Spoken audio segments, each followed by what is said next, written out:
بڑی ہی افسوسناک خبر ملی کہ اہل السنہ والجماعت کے عظیم عالم دین، عظیم محقق اور دور حاضر کے مظلوم مفکر علامہ امام اشرف آصف جلالی صاحب قبلہ حفظہ اللہ تعالی آپ کو گرفتار کر لیا گیا ہے۔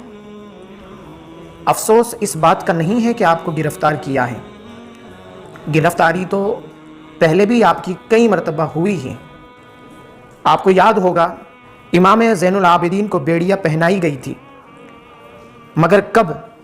جب نظریاتی طور پہ امام صاحب کو قائل نہ کیا جا سکتا تھا تو قید کر دیا۔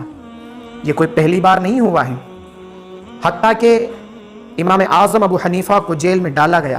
کب؟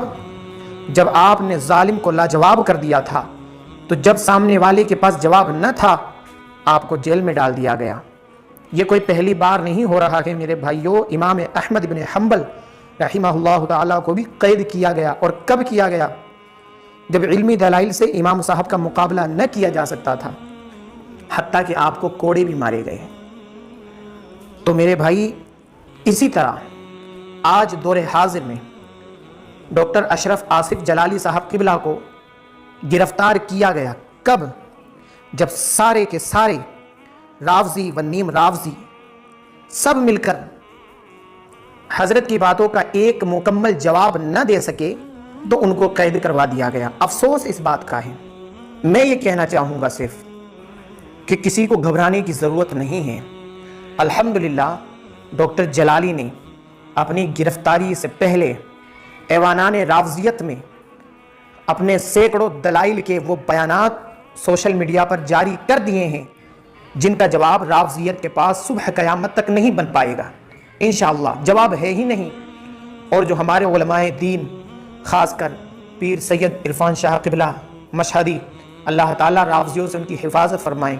پیر سید مظفر حسین شاہ صاحب قبلہ، اللہ تعالیٰ رافضیوں سے ان کی حفاظت فرمائیں۔ یہی سید مظفر حسین شاہ صاحب کی ذات ہے کہ ابھی کچھ دنوں پہلے مسئلہ یزید پر آپ نے ایک مختصر سی بات مثال کے طور پر بیان کی۔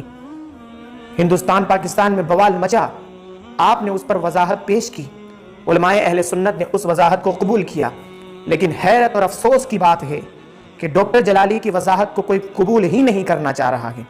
لوگ کہہ رہے ہیں کہ کہا تو کیوں کہا، پہلے رجوع کرے بعد میں بات ہوگی۔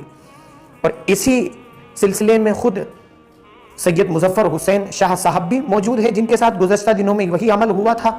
افسوس اس بات پر ہے، افسوس اس بات پر نہیں کہ ڈاکٹر جلالی کو گرفتار کیا گیا۔ جب سرکار محدث کبیر حفظہ اللہ تعالی، جن کے ایک لفظ کو، جن کے ایک فتوے کو، جن کی ایک ایک بات کو لوگ آنکھ بند کر کے مان لیا کرتے تھے، آج ان سے زبان درازیہ کی جا رہی ہے۔ جب حضرت نے اپنی تحقیق کو پیش کرتے ہوئے ڈاکٹر اشرف آصف جلالی کی تائید فرمائی، جو محدث کبیر حفظہ اللہ تعالیٰ کی سرپرستی کو اور صدارت کو قبول کرتے ہیں، وہ علماء اسلام، وہ علماء اہل سنت اب تک میدان میں کیوں نہیں آ رہے ہیں؟ افسوس اس بات کا ہے۔ حیرت اس بات پر ہوتی ہے کہ جب محدث کبیر نے کھل کر ڈاکٹر اشرف آصف جلالی کی حمایت کر دی تو ہندوستان کے وہ سادات کرام، خاص کر حضور غیاث ملت سید غیاث الدین ترمذی حفظہ اللہ تعالی، حضور گلزار ملت سرکار گلزار میاں اسماعیلی واسطی حفظہ اللہ تعالی، یہ بڑی بڑی ہستیاں یہ میدان میں کیوں نہیں آ رہی ہے؟ حیرت اس بات کی ہے۔ جب حضور محدث کبیر نے تائید فرما دی، اور آپ کا ایک نعرہ ہے کہ محدث کبیر کی ذات وہ ذات ہے کہ بغیر تحقیق کے وہ نہیں بولتی، اگر آپ کو ان کی تحقیق پر یقین ہے تو آج آپ میدان میں کیوں نہیں آ رہے ہیں؟ میں سادات کرام سے ہاتھ جوڑ کر عرض کرتا ہوں، علماء اہل سنہ والجماعت سے ہاتھ جوڑ کر عرض کرتا ہوں، آج اگر یہ مرد مجاہد دب گیا، رب کعبہ کی قسم، رافضیت کو ہندوستان اور پاکستان میں تمہارے گھروں میں جس طریقے سے اللہ کے رسول صلی اللہ علیہ وسلم نے ارشاد فرمایا، بخاری مسلم میں آقا فرماتے ہیں کہ فتنے تمہارے گھروں میں اس طرح سے داخل ہوں گے جیسے بارش کا پانی داخل ہوتا ہے۔ اللہ اکبر، آپ نہیں روک پائیں گے۔ لہٰذا آج وقت ہے آپ اسٹینڈ لیں۔ اگر واقعی آپ کو لگتا ہے کہ اسلام جذبات سے نہیں بلکہ دلائل سے چلتا ہے، براہین سے چلتا ہے، اگر واقعی یہ لگتا ہے تو آپ میدان میں آئے۔ یہ علماء اہل سنت اور سادات کرام سے مؤدبانہ گزارش ہے کہ آج کا وقت بڑا خراب وقت آ گیا ہے۔ دلائل کو دبانے کی کوششیں کی جا رہی ہے، علم کو دبانے کی کوششیں کی جا رہی ہے، جبکہ آج اس مسئلے کو جب یہ عوام میں آیا، عوام جان رہی ہے دھیرے دھیرے۔ جو لوگ ڈاکٹر اشرف آصف جلالی کو گالیاں دے رہے تھے، ان لوگوں کو ہم نے دیکھا کہ ان کی گالیاں بند ہو رہی ہے اور وہ تائید میں اترتے ہوئے آ رہے ہیں۔ جو لوگ ڈاکٹر اشرف آصف جلالی کے رد میں سوشل میڈیا پر ہر گھنٹے میں دو تین پوسٹ بازی لگاتے تھے، 5 دن تک ان کی ٹائم لائنز پر کوئی پوسٹ اشرف آصف جلالی صاحب کے خلاف نہیں آ رہی ہے۔ وجہ کیا ہے؟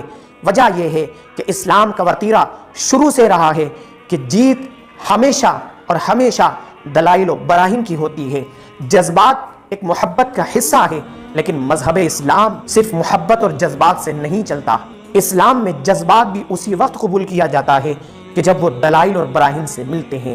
لہٰذا میں آپ سے گزارش کروں گا کہ ویڈیو کو شیئر کریں، اور خاص کر جن حضرات کے کانٹیکٹ جن علماء اسلام سے ہیں، خاص کر ان حضرات تک اس ویڈیو کو پہنچائیں اور ان سے گزارش کریں کہ اگر آپ واقعی اسلام کا درد پالتے ہیں تو آج میدان میں آئے اور اسٹینڈ لیں، ورنہ اگر آج آپ نہیں آئے تو پھر اللہ عالم آگے کیا ہوگا کوئی کچھ نہیں کہہ سکتا۔